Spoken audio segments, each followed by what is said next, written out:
ಒಂದೇ ವಾದದಿದೆ, ಅದರಲ್ಲಿ ಆ ವಾದದಲ್ಲಿ ಯಾವುದೇ ವ್ಯತ್ಯಾಸ ಇಲ್ಲ. ತಾವು ಇದ್ರ ಪ್ರತಿಭಟನೆಯಲ್ಲಿ ಭಾಗವಹಿಸಿಲ್ಲ ಸರ್ ಇವತ್ತು? ನಾನು ಬೇರೆ ಒಂದು ಕೆಲಸಕ್ಕೆ ಹೋಗಿದ್ದೆ, ಇಲ್ಲಿ ಕುಮಾರ್ ಬಂಗಾರಪ್ಪನವ್ರ ಮನೆಗೆ ಇಲ್ಲೊಂದು ಕಡೆ ಸಭೆಯನ್ನು ಮುಂದುವರಿಸಿದ್ದೀರಿ ಸರ್, ಏನು ಈ ಒಂದು ಸಭೆಯ ಉದ್ದೇಶ ಅಂತ? ನಮ್ಮದು ಟೈಮ್ ಇದು ವಿಮಾನಕ್ಕೆ ನಾಳೆ ಬಯಲುಮಲೆ ಕಾರ್ಯಕ್ರಮ ಎಲ್ಲ ವಿಷಯವನ್ನು ಈಗ ನಮ್ಮ ಸ್ಪೋಕ್ಸ್ ಪರ್ಸನ್ ಅಂತ ಅರವಿಂದ್ ಲಿಂಬಾವಳಿ ಅವರು ಎಲ್ಲಾನು ಹೇಳ್ತಾರೆ. ಎಲ್ಲಾನು ನಿಮ್ಗೆ ಯಾಕೆ ಸೇರಿದ್ದೀವಿ ಅಂತ ಈಶ್ವರಪ್ಪ ಮನೆಗೆ ಭೇಟಿ ಕೊಟ್ಟಿದ್ದಾರೆ ಸರ್ ಮೊನ್ನೆ ದಿನ. ಹೌದು, ನಾವು ನೋಡ್ರಿ ಈಶ್ವರಪ್ಪನವರು ನಮ್ಮ ಹಿರಿಯ ನಾಯಕರಪ್ಪ, ಅವರು ಹಿಂದುತ್ವ ವಿಚಾರದವರು. ಅವ್ರ ಮನೆಗೆ ಸಹಜವಾಗಿ ಚಾ ಕೊಡಕ್ಕೆ ಹೋಗಿದ್ದೀವಿ, ಮಾತಾಡ್ತೀವಿ. ಈಶ್ವರಪ್ಪನ ಪಾರ್ಟಿ ಕರೆತರೋ ಬಗ್ಗೆ ಕೂಡ ಒಲವು ವ್ಯಕ್ತಪಡಿಸಿದ್ರು ಸರ್ ಹಲವು ಪಕ್ಷದ ನಾಯಕರು. ನೋಡ್ರಿ, ಅದು ಏನೈತಿ, ಅದು ಏನೇ ಹೈಕಮಾಂಡ್ ನಿರ್ಣಯ ಮಾಡಬೇಕು. ಈಶ್ವರಪ್ಪನವರು ಅವ್ರನ್ನ ಪಕ್ಷದಿಂದ ಹೊರಗೆ ಉಚ್ಚಾಟನೆ ಮಾಡ್ಯಾರ. ಹೈಕಮಾಂಡ್ ಅವ್ರು ತಗೋಬೇಕಂತ ನಿರ್ಣಯ ಆದ್ರೆ ನಾವೆಲ್ಲರೂ ಸ್ವಾಗತಿಸ್ತೀವಿ. ತಾವು ಸ್ವಾಗತ ಮಾಡ್ತೀವಿ. ಅವ್ರನ್ನ ತಗೋಬೇಕಂತ ಹೈಕಮಾಂಡ್ ನಿರ್ಣಯ ಮಾಡಿದ್ರೆ ನಾವ್ಯಾರ್ರಿ? ಇವತ್ತಿನ ಪ್ರತಿಭಟನೆಗೆ ರಾಜ್ಯಾಧ್ಯಕ್ಷರೇ ಬರಲಿಲ್ಲ ಸರ್. ಅದನ್ನು ನೀವು ಅರವಿಂದ್ ಲಿಂಬಾವಳಿ ಕೇಳಿ ಹೇಳ್ತಾರೆ, ಯಾಕೆ ಬಂದಿಲ್ಲ ಅನ್ನೋವಂಥದ್ದು ಎಲ್ಲರಿಗೂ ಗೊತ್ತಿದೆ. ಯಾವ್ದಕ್ಕೆ ಬಂದಿಲ್ಲ ಸರ್? ಯಾವ್ದಕ್ಕೆ ಬಂದಿಲ್ಲ ಅವರು ಅನಾರೋಗ್ಯದ ಕಾರಣಕ್ಕೋಸ್ಕರ ಬಂದಿಲ್ಲ ಅಂತ ಹೇಳಿದ್ದಾರೆ ಸರ್ ಅವರು. ಬಟ್ ಏನು ನನಗೆ ಗೊತ್ತಿಲ್ಲ, ಆರೋಗ್ಯ ಸರಿ ಇತ್ತು, ಯಾವ ಡಾಕ್ಟರ್ ಕನ್ಸಲ್ಟ್ ಮಾಡ್ಯಾರೋ ನಮ್ಗೆ ಪಕ್ಷದ ವೇದಿಕೆಯಲ್ಲಿ ಒಟ್ಟಾಗಿ ಮುಂದುವರಿತೀವಿ ಅಂತ ಹೇಳಿದ್ರಿ ಮೊನ್ನೆ. ಪದೇ ಪದೇ ಮತ್ತೆ ಪ್ರತ್ಯೇಕ ಸಭೆ ಮಾಡ್ತಾ ಇದ್ದೀರಿ. ಅಂದ್ರೆ ಯಾರು ಕೂಡೇಬಾರ್ದ, ಊಟ ಮಾಡೇಬಾರ್ದ. ನಾವು ನೋಡ್ರಿ ಮೊನ್ನೆ ಆದಂಥ ಬೆಳವಣಿಗೆ ನಂತರ ಅದರದ್ದು ಏನೇನು ಸಾಧಕ ಬಾಧಕ ಪಕ್ಷಕ್ಕೇನು ಏನು ಶಕ್ತಿ ತುಂಬುವಂಥ ಕೆಲಸ ಮಾಡಬೇಕಂತ ಕೂಡ್ತಿದ್ದೀವಿ. ನಾವೇನೇನು ಪಕ್ಷದ ವಿರುದ್ಧ ಕೆಲಸ ಮಾಡ್ತಿಲ್ಲ, ಏನೂ ಇಲ್ಲ.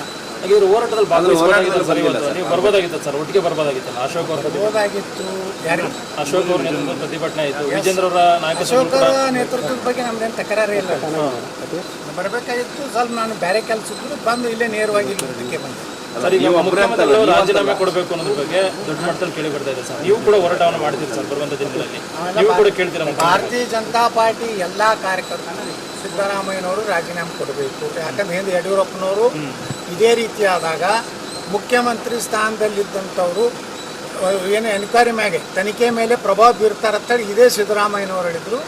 ಅದೇ ಒಂದು ಮಾನದಂಡವನ್ನು ಮಾನ್ಯ ಸಿದ್ದರಾಮಯ್ಯನವರು ಅದನ್ನು ಇವತ್ತು ತಾವು ನೈತಿಕ ಹೊಣೆ ಅಂತ ರಾಜೀನಾಮೆ ಕೊಡಬೇಕಂತ ಹೇಳಿ. ಸರ್, ನೀವು ಬೇರೆ ಪ್ರತ್ಯೇಕ ಹೋರಾಟವನ್ನು ಮಾಡ್ತಾ ಇಲ್ಲ, ಬಿಜೆಪಿ ಹೋರಾಟದಲ್ಲೂ ಪಾಲ್ಗೊಳ್ತಾ ಇಲ್ಲ, ಬಟ್ ರಾಜೀನಾಮೆಗೆ ಆಗ್ರಹವನ್ನು ಮಾತ್ರ ಮಾಡ್ತಾ ಇಲ್ಲ. ನಾವು ಪ್ರತ್ಯೇಕ ಹೋರಾಟ ಮಾಡ್ತಿರ್ತೀವಿ ಎಲ್ಲಿಯೂ ಹೇಳಿಲ್ಲ. ಮತ್ತು ಈ ಒಂದು ಹೋರಾಟದ ಬಗ್ಗೆ ನಾನು ಮೊದಲೇ ಹೇಳಿದ್ದೆ, ಬೇರೆ ಕೆಲಸ ಇದೆ, ಬರೋದಾಗುವುದಿಲ್ಲ ಅಂತ ಹೇಳಿದ್ದೆ. ನಂದೇನು ಅದರಲ್ಲಿ ತೊಂದರೆ ಇಲ್ಲ. ನಾನು ಯಾವಾಗಲೂ ಪಕ್ಷದ ಒಂದು ಬಾವಿಗಿಳಿಯುವಂಥ ಸಂದರ್ಭದ ವಿಧಾನಸಭೆ ಇಳಿದಿದ್ದೀವಿ. ಈ ಸರ್ಕಾರ ವಿರುದ್ಧ ಹೋರಾಟ ಮಾಡಿದ್ದೀವಿ. ನಾಯನ್ ಡಿ ಕೆ ಶಿವಕುಮಾರ್ ಬಳಿ ಹೋಗಿ ಪತ್ರಗಳ ಮೇಲೆ ಸಹಿ ಮಾಡಿಸ್ಕೊಂಡಿಲ್ಲ. ಪ್ರಾಮಾಣಿಕವಾಗಿ, ಅತ್ಯಂತ ಪ್ರಾಮಾಣಿಕವಾಗಿ ಬಾವಿಯಲ್ಲಿ ಕೂತೀನಿ.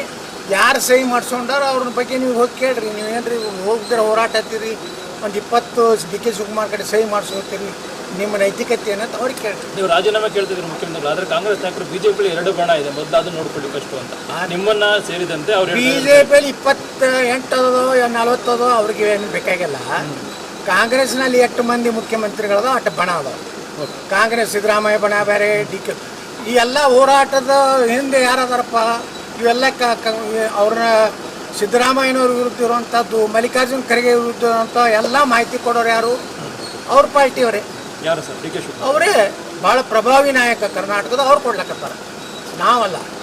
ನಮಗೆ ಅವ್ರ ಮಾಹಿತಿ ಸಿಗೋದೇ ನಮ್ಮ ಪಕ್ಷದವ್ರು ಅವರಿಂದಲೇ. ಯಾಕಂದ್ರೆ ಅವ್ರನ್ನ ಸಿದ್ದರಾಮಯ್ಯನ ಇಳಿಸ್ಬೇಕಂತೇಳಿ ದೊಡ್ಡ ಷಡ್ಯಂತ್ರ ಕಾಂಗ್ರೆಸ್ನಲ್ಲಿ ನಡೆದಿದೆ. ಬಿ ಜೆ ಪಿಯಲ್ಲಿ ಏನೂ ಇಲ್ಲ. ಬಿ ಜೆ ಪಿ ನೈತಿಕ ಹೊಣೆ ಹೊತ್ತು ಇವತ್ತು ಏನು ಹೈಕೋರ್ಟ್ ತೀರ್ಪು ಕೊಟ್ಟಿದ್ದು ಅದ್ರ ಮೇಲೆ ಅದನ್ನು ಆಧರಿಸಿ ರಾಜೀನಾಮೆ ಕೊಡಬೇಕಂತ ಅನ್ನೋದೇ ಅಷ್ಟೇ ಬಿ ಜೆ ಪಿ ಒಂದು ಈ ವಿಚಾರದಲ್ಲಿ ನಿಮ್ಮ ಪಕ್ಷದ ನಾಯಕರು ಸಮರ್ಥವಾಗಿ ಹೋರಾಟ ಮಾಡ್ತಿದ್ದಾರೆ ಅಂತ ಅನ್ಸುತ್ತೆ ಸರ್ ತಮಗೆ?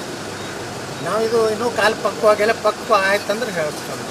ಇನ್ನೊಂದು ವಾರ ಟೈಮ್ ಕೊಟ್ಟು ಈ ವಿಜಯದಶಮಿ ಮುಗಿಲಿ, ಇವರೆಲ್ಲ ನೋಡ್ತೀನಿ ಹೆಂಗೆ ಹೋರಾಟ ಮಾಡ್ತಾರೆ, ಯಾರು ಅಬ್ಸೆಂಟ್ ಉಳಿತಾರೆ, ಯಾರು ಪ್ರಾಮಾಣಿಕ ಹೋರಾಟ ಮಾಡ್ತಾರೆ, ಸಿದ್ದರಾಮಯ್ಯನವ್ರ ಬಗ್ಗೆ ಉಗ್ರವಾಗಿ ಯಾರು ಮಾತಾಡ್ತಾರೆ, ಅದನ್ನ ಎಲ್ಲನೂ ಕಾಲ ಬರ್ತೈತೆ ಅವ್ರು ಹೇಳ್ತಾರೆ. ರಾಯಣ್ಣ ಚೆನ್ನಮ್ಮ ಬ್ರಿಗೇಡ್ಗೆ ಸಂಬಂಧಪಟ್ಟಂತೆ ನಿಮ್ಮ ಒಪ್ಪಿಗೆ ಇದೆಯಾ sir? Sir, Rayanna Chennamma brigade ಅಂತ ನಾವು ಹೆಸರಿಟ್ಟಿಲ್ಲ, RCB ಅಂತ ಹೆಸರಿಟ್ಟಿಲ್ಲ. ಎಲ್ಲ ಹಿಂದೂ ಸಮಾಜದ ಎಲ್ಲ ವರ್ಗ, ದಲಿತರು ಹಿಡಿದು ಎಲ್ಲ ವರ್ಗದ ಜನರ ಸಂಘಟನೆ ಮಾಡಬೇಕು. ಸಿದ್ದರಾಮಯ್ಯ ಸರ್ಕಾರ ಕೇವಲ ಮುಸ್ಲಿಂ ತುಷ್ಟೀಕರಣದಲ್ಲಿದೆ, ಹಿಂದೂಗಳಿಗೆ ಅನ್ಯಾಯ ಆಗ್ತಾ ಇದೆ. ಗಣೇಶನೇ ಅರೆಸ್ಟ್ ಮಾಡುವಷ್ಟು ಕೀಳುಮಟ್ಟಕ್ಕೆ ಹೋಗ್ತಾ ಇದ್ದಾರೆ.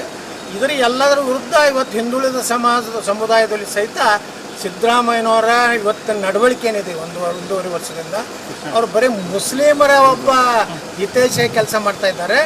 ಅವರು ಹಿಂದೂಗಳ ಪರವಾಗಿ, ಹಿಂದುಳಿದವ್ರ ಪರವಾಗಿ, ದಲಿತರ ಪರವಾಗಿ ಯಾವುದೇ ಕೆಲಸ ಮಾಡ್ತಾ ಇಲ್ಲ. 14,000 ಕೋಟಿ ರೂಪಾಯಿ ದಲಿತರಿಗೆ SC SCP TSP ತಿಂದು ಹಾಕಿದ್ರು. ಅಲ್ಲಿದಿಂದ ವಾಲ್ಮೀಕಿ ಹಗರಣ ಅಲ್ಲೇ ಮುಚ್ಚಾಕುವಂಥ ಪ್ರಯತ್ನ ಮಾಡಿದ್ರು. ಇದೆಲ್ಲ ನೋಡಿದ್ಮೇಲೆ ಹಿಂದುಳಿದವರ ಬಲ್ಲಿನೂ ಸಹ ಸಿದ್ದರಾಮಯ್ಯವ್ರ ಬಗ್ಗೆ ಇವತ್ತು ಭಾಳಷ್ಟು ಒಂದು ನಿರಾಶೆ ಮೂಡಿದೆ. ಅದಕ್ಕೆ ನಾವು ಸಂಘಟನೆ ಅಲ್ಲಿ ಈಶ್ವರಪ್ಪನವರು ಒಬ್ಬ ಹಿಂದುಳಿದ ನಾಯಕರಿದ್ದಾರೆ. ನಾವು ಎಲ್ಲರೂ ಕೂಡಿ ಬರೀ ರಾಣಿ ಚೆನ್ನಮ್ಮ, ಸಂಗೊಳ್ಳಿ ರಾಯಣ್ಣ ಸೀಮಿತ ಇಲ್ಲ, ಸಮಸ್ತ ಹಿಂದೂಗಳು ಎಲ್ಲ ದಲಿತರು ಹಿಡಿದು ಲಿಂಗಾಯತರು ಬ್ರಾಹ್ಮಣರು ಹಿಡಿದು ಒಂದು ಎಲ್ಲರಿಗೂ ಸಾಮಾಜಿಕ ನ್ಯಾಯ ಕೊಡುವಂಥ ಹೋರಾಟ ಮಾಡ್ತೀವಿ. ಇಷ್ಟು ಅಗ್ರೆಸಿವ್ ಆಗಿ ಹೋಗ್ತಿರುವಂಥ ಯತ್ನಾಳವರಿಗೆ ಪಾರ್ಟಿಯಿಂದ ಬೆಂಬಲ ಇದೆ ಸರ್, ಇಲ್ಲ ಒಂದು ಕಡೆಗೆ ಕಾಂಗ್ರೆಸ್ BJP ಹೈಕಮಾಂಡ್ ದೇವ್ರ ಬೆಂಬಲ ಇದೆ, ಯಾಕಂದ್ರೆ ಬೆಂಬಲ ಇದೆ, ಗಣಪತಿಯ ಬೆಂಬಲ ಇದೆ, ನಮ್ಮ ದೇವ್ರ ಬೆಂಬಲ ಇದ್ರೆ ಎಲ್ಲರಿಗೂ ಇದ್ದೇ ಇರ್ತದೆ. ಉಚ್ಚಾಟಿತ ನಾಯಕರನ್ನ ಭೇಟಿ ಮಾಡ್ತಾರೆ, ಪಕ್ಷ ವಿರೋಧಿ ಚಟುವಟಿಕೆ ಆಗ್ತಾ ಇದೆ, ಹಾಗಾಗಿ ಇವ್ರ ಮೇಲೆ ಆಕ್ಷನ್ ಆಗ್ಬೋದು ಅಂತ ಮಾತು ಬರ್ತಾ ಇದೆ.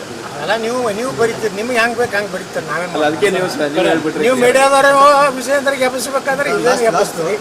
ವಿಷಯಂದ್ರ ಬಗ್ಗೆ ಒಂದು ನೆಗೆಟಿವ್ ಬರೆದ್ರೆ ನಾವು ಮರ್ದಿವ್ಸ ಪಾಸಿಟಿವ್ ಹೋಗಿದ್ದೀವಿ. ನಾವು ನಿಮ್ಮ ಮೀಡಿಯಾಕ್ಕೆ ಬಿಟ್ಟಿದ್ದು, ನಮಗೆ ಬಿಟ್ಟಿದ್ದು. ಸರ್, ನಿಮ್ಮ ಸಭೆ ಬರುವಂಥ ದಿನಗಳಲ್ಲಿ ರಾಜ್ಯಾಧ್ಯಕ್ಷ ಬದಲಾವಣೆಗೆ ನಾಂದಿ ಆಡೋದು ಸರ್? ಏನೂ ಗೊತ್ತಿಲ್ಲ ರೀ. ಈಗಂತೂ ಅದಕ್ಕೆ ನಮ್ಮ ಸಭೆ BJP ಒಳಗಿನ ವಿಚಾರವನ್ನು ಅರವಿಂದ್ ಲಿಂಬಾವಳಿ ಹೇಳ್ತಾರೆ. ಕಾಂಗ್ರೆಸ್ ಬೈದಿದ್ದು ಹೇಳ್ರಿ, ನಾ ಬೈದಿದ್ದು. Thank you sir. ಈಶ್ವರಪ್ಪನ CM ಮಾಡ್ಬೇಕಂತ ನೀವು ಹೇಳ್ತೀವಿ ನೋಡ್ರಿ, ಈಶ್ವರಪ್ಪ CM ಅಂತ ನಾನು ಹೇಳಿಲ್ಲ. ಈಶ್ವರಪ್ಪ ನಾವೆಲ್ಲ ಒಂದಾಗೋಣ ಅನ್ನೋಂಥದ್ದು ಸಮಾಜಗಳು, ಲಿಂಗಾಯತರು, ಹಿಂದುಳಿದ ಸಮಾಜ, ದಲಿತ ಸಮಾಜ ಎಲ್ಲ ಒಂದಾಗೋಣ. ಇವತ್ತು ಸಿದ್ದರಾಮಯ್ಯನವರು ವಿಫಲ ಆಗ್ಯಾರ. ಸಿದ್ದರಾಮಯ್ಯನ ರಾಜಕೀಯ ಅಂತ್ಯ ಆಯಿತು. ಈಗ ಹೊಸ ಒಂದು ರಾಜಕೀಯ ಧ್ರುವೀಕರಣ ಆಗ್ಬಿಡ್ತಿದೆ ರಾಜ್ಯದಲ್ಲಿ. ಅದು ಎಲ್ಲರೂ ಇವತ್ತೆಲ್ಲ ಹಿಂದೂಗಳಲ್ಲಿ ಸಹ ಭಾಳಷ್ಟು ಈ ಸರ್ಕಾರದ ಬಗ್ಗೆ ಬೇಜಾರಿದೆ.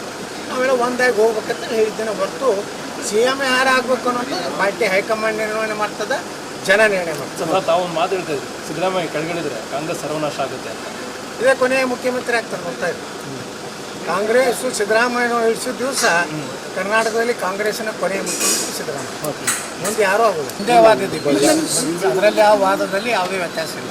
ತಾವು ಇದ್ರ ಪ್ರತಿಭಟನೆಯಲ್ಲಿ ಭಾಗವಹಿಸಿಲ್ವಲ್ಲ ಸರ್ ಇವತ್ತು? ಈಗ ನಾನು ಬೇರೆ ಒಂದು ಕೆಲಸಕ್ಕೆ ಹೋಗಿದ್ದೆ. ಇಲ್ಲಿ ಕುಮಾರ್ ಬಂಗಾರಪ್ಪನವ್ರ ಮನೆಗೆ ಇಲ್ಲೊಂದು ಕಡೆ ಸಭೆಯನ್ನು ಮುಂದುವರಿಸಿದ್ದೀರಿ ಸರ್, ಏನು ಈ ಒಂದು ಸಭೆಯ ಉದ್ದೇಶ? ನಮ್ಮದು ಟೈಮ್ ಇದು ವಿಮಾನಕ್ಕೆ ನಾಳೆ ಬಯಲುಮಲೆ ಕಾರ್ಯಕ್ರಮ ಎಲ್ಲ ವಿಷಯವನ್ನು ಈಗ ನಮ್ಮ ಸ್ಪೋಕ್ಸ್ ಪರ್ಸನ್ ಅಂತ ಅರವಿಂದ್ ಲಿಂಬಾವಳಿ ಅವರು ಎಲ್ಲಾನು ಹೇಳ್ತಾರೆ. ಎಲ್ಲಾನು ನಿಮ್ಗೆ ಯಾಕೆ ಸೇರಿದ್ವಿ ಅನ್ನೋದು ಈಶ್ವರಪ್ಪ ಮನೆಗೆ ಭೇಟಿ ಕೊಟ್ಟಿದ್ದಾರೆ ಸರ್ ಮೊನ್ನೆ ದಿನ. ಹೌದು, ನಾವು ನೋಡ್ರಿ ಈಶ್ವರಪ್ಪನವರು ನಮ್ಮ ಹಿರಿಯ ನಾಯಕರಪ್ಪ, ಅವರು ಹಿಂದುತ್ವ ವಿಚಾರದವರು. ಅವ್ರ ಮನೆಗೆ ಸಹಜವಾಗಿ ಚಾ ಕೊಡಕ್ಕೆ ಇದ್ದೀವಿ, ಮಾತಾಡ್ತೀವಿ. ಈಶ್ವರಪ್ಪನ ಪಾರ್ಟಿ ಕರೆತರೋ ಬಗ್ಗೆ ಕೂಡ ಒಲವು ವ್ಯಕ್ತಪಡಿಸಿದ್ದಾರೆ ಸರ್ ಹಲವು ಪಕ್ಷದ ನಾಯಕರು. ನೋಡ್ರಿ, ಅದು ಏನೈತಿ, ಅದು ಏನೇ ಹೈಕಮಾಂಡ್ ನಿರ್ಣಯ ಮಾಡಬೇಕು. ಈಶ್ವರಪ್ಪನವರು ಅವ್ರನ್ನ ಪಕ್ಷದಿಂದ ಹೊರಗೆ ಉಚ್ಚಾಟನೆ ಮಾಡ್ಯಾರ. ಹೈಕಮಾಂಡ್ ಅವ್ರು ತಗೋಬೇಕಂತ ನಿರ್ಣಯ ಆದ್ರೆ ನಾವೆಲ್ಲರೂ ಸ್ವಾಗತಿಸ್ತೀವಿ. ತಾವು ಸ್ವಾಗತ ಮಾಡ್ತೇವೆ. ಅವ್ರನ್ನ ತಗೋಬೇಕಂತ ಹೈಕಮಾಂಡ್ ನಿರ್ಣಯ ಮಾಡಿದ್ರೆ ನಾವ್ಯಾರ್ರಿ? ಇವತ್ತಿನ ಪ್ರತಿಭಟನೆಗೆ ರಾಜ್ಯಾಧ್ಯಕ್ಷರೇ ಬರಲಿಲ್ಲ ಸರ್. ಅದನ್ನು ನೀವು ಅರವಿಂದ್ ಲಿಂಬಾವಳಿ ಕೇಳಿ ಹೇಳ್ತಾರೆ. ಯಾಕೆ ಬಂದಿಲ್ಲ ಅನ್ನುವಂಥದ್ದು ಎಲ್ಲರಿಗೂ ಗೊತ್ತಿದೆ. ಯಾವ್ದಕ್ಕೆ ಬಂದಿಲ್ಲ ಸರ್? ಯಾವ್ದಕ್ಕೆ ಬಂದಿಲ್ಲ ಅವರು ಅನಾರೋಗ್ಯದ ಕಾರಣಕ್ಕೋಸ್ಕರ ಬಂದಿಲ್ಲ ಅಂತ ಹೇಳಿದ್ದಾರೆ ಸರ್ ಅವರು. ಬಟ್ ಏನು ನನಗೆ ಗೊತ್ತಿಲ್ಲ. ಆರೋಗ್ಯ ಸರಿ ಇತ್ತು, ಈಗ ಯಾವ ಡಾಕ್ಟರ್ ಕನ್ಸಲ್ಟ್ ಮಾಡೋರು ನಮ್ಗೆ ಪಕ್ಷದ ವೇದಿಕೆಯಲ್ಲಿ ಒಟ್ಟಾಗಿ ಮುಂದುವರಿತೀವಿ ಅಂತ ಹೇಳಿದ್ರಿ ಮೊನ್ನೆ. ಪದೇ ಮತ್ತೆ ಪ್ರತ್ಯೇಕ ಸಭೆ ಮಾಡ್ತಾ ಇದ್ದೀರಿ. ಅಲ್ರಿ, ಯಾರು ಕೂಡೇಬಾರ್ದ, ಊಟ ಮಾಡೇಬಾರ್ದ.